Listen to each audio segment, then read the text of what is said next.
آج ایک بندہ چوری کرتا ہے، ڈاکے مارتا ہے، ظلم کرتا ہے، جور و تعدی کے بازار کو گرم رکھتا ہے، اپنی طاقت کے بل بوتے پر، اقتدار کے بل بوتے پر، اپنی اثر و رسوخ کے بل بوتے پر، اپنے منصب کے بل بوتے پر وہ کمزور کو دبا لیتا ہے، غریب کی گردن مروڑ دیتا ہے، غریب اس کے سامنے بات نہیں کر سکتا، اور ساری زندگی وہ ڈاکو، وہ چور، وہ بدماش، وہ غنڈا، وہ اشتہاری دندناتا رہتا ہے، اور اس کو نہ کوئی عدالت پکڑتی ہے اور نہ قانون اس کی گرفت کر سکتا ہے، اور نہ بستی میں، محلے میں، گلی میں اس کے سامنے کوئی آواز اٹھا سکتا ہے، اور کمزور ساری زندگی پسا رہتا ہے، اور مرنے کے بعد اس لیے وہ عدالت رکھی گئی ہے۔ اللہ تعالیٰ نے قرآن مجید میں ارشاد فرمایا قیامت کے دن کیا ماننے والے اور انکار کرنے والے دونوں، کیا ہم ان کے ساتھ ایک جیسا سلوک کریں گے؟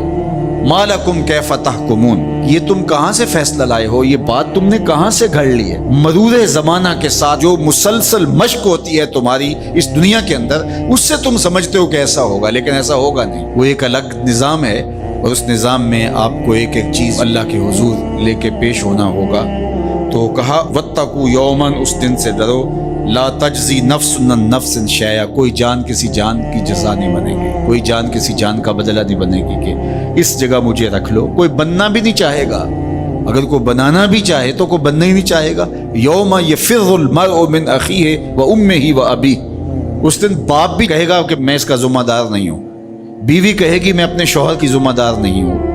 بیٹا کہے گا میں اپنی ماں کا ذمہ دار نہیں ہوں، ماں کہے گی میں اپنی بیٹی کی ذمہ دار نہیں ہوں، اور وہ ایک دوسرے سے جان چھڑا رہے ہوں گے۔ جب ماں بھی جان چھڑا رہی ہوگی، بتائیے وہ دن پھر کس طرح نفسی نفسی کا ہوگا۔ آج کی تاریخ میں سارے لوگ میدان چھوڑ کے بھاگ جائیں، لیکن ماں جو ہے وہ جلتی ہوئی آگ میں بھی کود جاتی ہے اپنی اولاد کے لیے،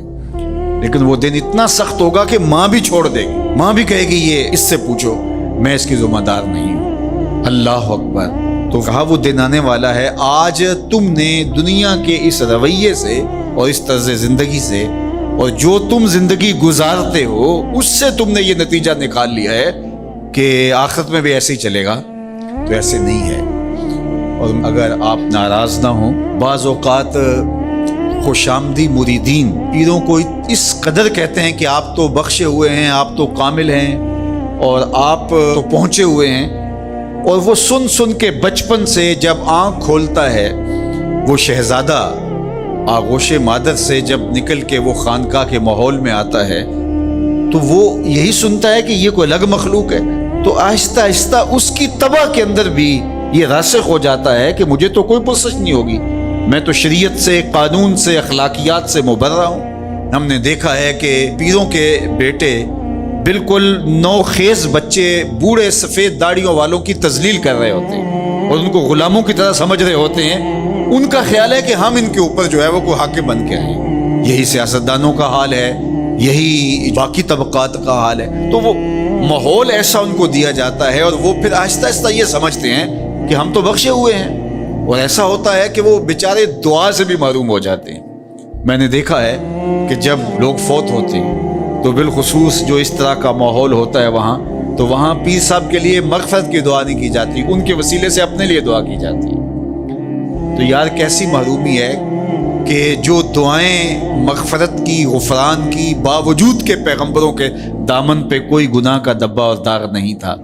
لیکن اللہ سے وہ استغفار بھی طلب کرتے رہے اور اپنے لیے غفران و رحمت کی دعائیں بھی مانگتے رہے۔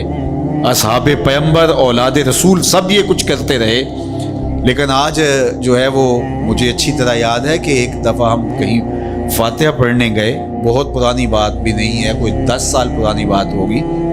تو وہ جو صاحب فوت ہوئے تھے تو میں نے غفران و مغفرت کا کوئی لفظ کیا تو میری طرف بڑی تیکھی نظروں سے لوگ لکھنے لگے، یعنی کیا آپ ان کے لیے مغفرت کی دعا کریں گے؟ یعنی یہ تو بخشے ہوئے ہیں، میں اور آپ کسی کے لیے